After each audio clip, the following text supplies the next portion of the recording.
সম্পূর্ণ কাজ পূর্ণ হয়েছে, কয়েক ঘন্টার কাজ বাকি আছে এবং কালকে দুপুরের মধ্যে এই ব্রিজকে যাতায়াতের জন্য খুলে দেওয়া হবে।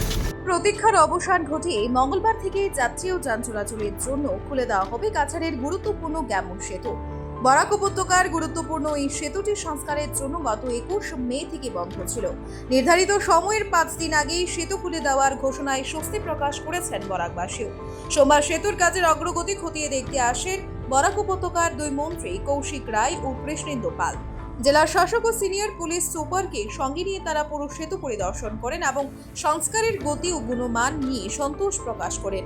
মন্ত্রীদের ঘোষণা অনুযায়ী প্রাথমিকভাবে হালকা যানবাহন চলাচল করবে এবং কর্তৃপক্ষের সিগন্যালের পর ধীরে ধীরে পণ্যবাহী যান চলাচলও শুরু হবে।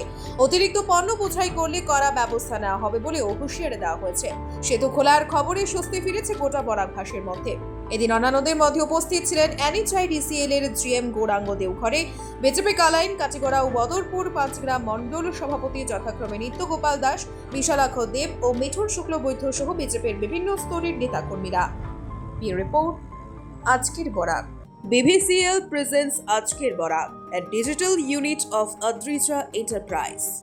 Valley Cement. Valley strong, very strong.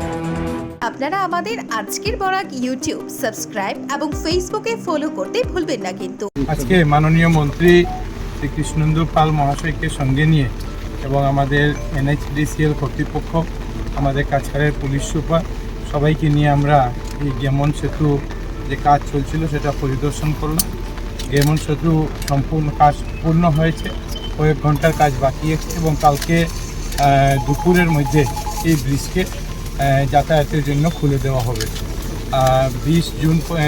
20 মে এটা বন্ধ হয়েছিল, 21 মেতে কাজ আরম্ভ হয়েছিল এবং কথা ছিল যে আমরা 20 জুলাইয়ের মধ্যে এই কাজকে আমরা সম্পূর্ণ করা হবে, 2 মাসের জন্য বন্ধ করা হবে। কিন্তু 5 দিন পূর্বে NHIDCL কর্তৃপক্ষ এটাকে করতে পেরেছেন, সম্পূর্ণ করতে পেরেছেন, এই জন্য তাদেরকে ধন্যবাদ জানাই। এবং সঙ্গে সঙ্গে এখানে আসার আগে মাননীয় মন্ত্রী কৃষ্ণেন্দু পাল মহাশয়কে সঙ্গে নিয়ে আমরা কাছাড়ের জেলা আয়ুক্ত, পুলিশ সুপার এবং আমাদের DTOর সঙ্গে আমরা বসেছিলাম এবং বসে আমরা সভা করেছি এবং DTOকে নির্দেশ দেওয়া হয়েছে যে এই এলাকায় যেগুলি গাড়ি, ট্রাক, ওভারলোডেড ট্রাক আমরা দেখি অনেক সময় যাতায়াত করে এবং যার জন্য অনেক সময় দুর্ঘটনা হয়। এবং আমরা দেখেছি যে অনেকগুলা ট্রাক আছে যেগুলি এক্সটেন্ডেড বডি, যেগুলা ম্যানুফ্যাকচারিং যে লোড ক্যাপাসিটি তার থেকে এক্সেস বডি তারা নির্মাণ করেছেন, সেই সমস্ত বডিগুলোকে খুলে দেওয়ার নির্দেশ দেওয়া হয়েছে। এবং যদি কোনো কেউ এটাকে ওয়েল্ডিং করে তৈরি করে দিয়েছেন তো ওয়েল্ডিং করে সেটাকে কেটে দেওয়ারও নির্দেশ ইতিমধ্যে দেওয়া হয়েছে। আমরা চাই যে গত 2 মাস বরাক উপত্যকার মানুষ এই গ্যামন সেতু মেরামতের সময় অনেক কষ্ট পেয়েছেন। মাননীয় মুখ্যমন্ত্রী মহাশয় বারবার এটা তদারকি করেছেন। গতকালকে পরশুদিন আমাদের আসামের মুখ্য সচিব মহাশয় উনি এসেছিলেন। প্রশাসন এবং সরকারের তরফ থেকে বারবার এটা যোগাযোগ করা হয়েছিল যাতে আমরা খুব তাড়াতাড়ি এটাকে সম্পূর্ণ করতে পারি এবং সম্পূর্ণ করার জন্য মাননীয় মুখ্যমন্ত্রী মহাশয়ের এই যেভাবে বারবার উনি তদারকি করেছেন ওনাকে আমি ধন্যবাদ জানাচ্ছি। এবং এই এলাকার মানুষের, বরাক উপত্যকার মানুষের, ত্রিপুরা, মণিপুর সহ মানুষের এই গত 2 মাস যে কষ্ট হয়েছে সেটার জন্য আমরা দুঃখিত এবং আশা করি এই গ্যামন সেতু আগামীকাল থেকে খোলার পরে আমাদের যে যাতায়াত ব্যবস্থা সেই যাতায়াত ব্যবস্থা স্বাভাবিক হবে। আগামী 3-4 দিনের জন্য NHIDCL কর্তৃপক্ষ বলেছে যে ছোটো যে LMB এবং বাস এগুলাকে পাস দেওয়া হবে আর 3-4 দিন পরে আবার তারা একবার 7-8 ঘন্টার জন্য একটা ব্রেক নেবেন, তারপরে আবার যে বড় ট্রাকগুলো আছে সেই ট্রাকগুলো ক্যাপাসিটি আছে সেই ক্যাপাসিটি অনুযায়ী চলবে। আর সতীর্থ মন্ত্রী কৌশিক রায় মহাশয় আর আমি গুয়াহাটি থেকে আমরা সুযোগ চলে এসেছি যে আমরা বিগত 2 মাস যাবৎ ট্রাক তথা ত্রিপুরা রাজ্য বা মিজোরাম অনেক সাধারণ অনেক কষ্ট করেছেন, সঙ্গে সহযোগিতা করেছেন এবং মাননীয় মুখ্যমন্ত্রী ডক্টর হিমন্ত বিশ্ব শর্মা মহাশয় প্রত্যেকটা দিন খবর নিয়েছেন যে কীভাবে খুব ত্বরিত গতিতে যাতে ব্রিজের কাজ সংস্কার খুব তাড়াতাড়ি হয়। এবং NHIDCL এর গৌরাঙ্গ আমাদের GM ওনার পুরো টিমকে ধন্যবাদ জানাই যে ওনারা যে টাইম শিডিউল ছিল 20 জুলাই তার আগে 5 দিন পূর্বে ওনারা এই ব্রিজটা কাজ সমাপ্ত করেছেন এবং আগামী করলো মিনি মানে ছোট ভেহিকলস দিয়ে ওনারা বা বাস প্রথম এটা রান করবে, খুলে দেওয়া হবে তারপর ধীরে ধীরে লাইট ভেহিকলসের পর ধীরে ধীরে নর্মালাইজ করে দেওয়া হবে।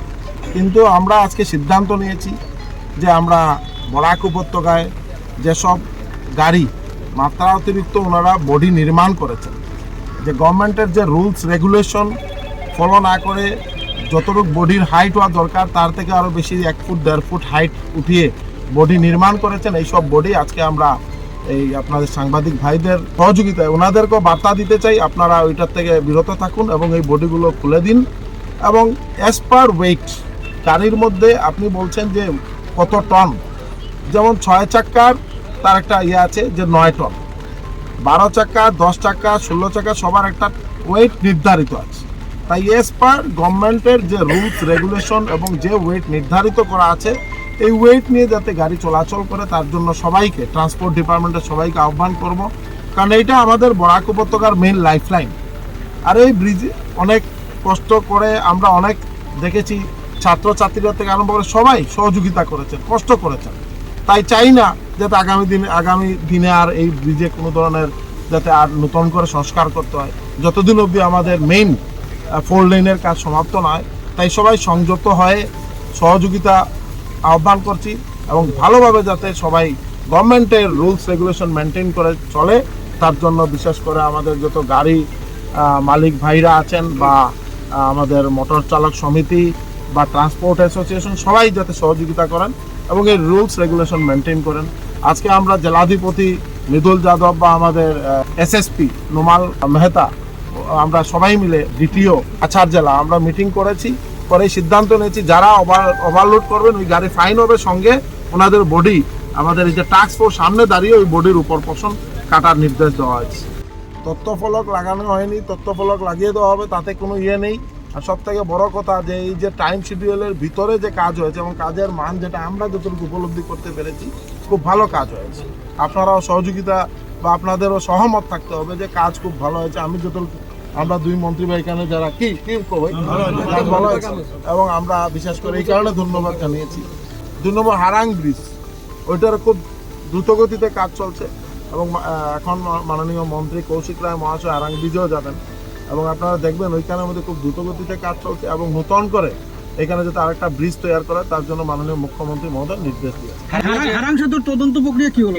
এটা তদন্ত প্রক্রিয়া চলছে এবং দোষীদের শাস্তি দেওয়াই হবে। ये दीवारें सब झेलता है, मजबूती से सालों चलता है। बराक वैली की नई पहचान, मजबूती का दूसरा नाम, valley cement. Valley strong, very strong.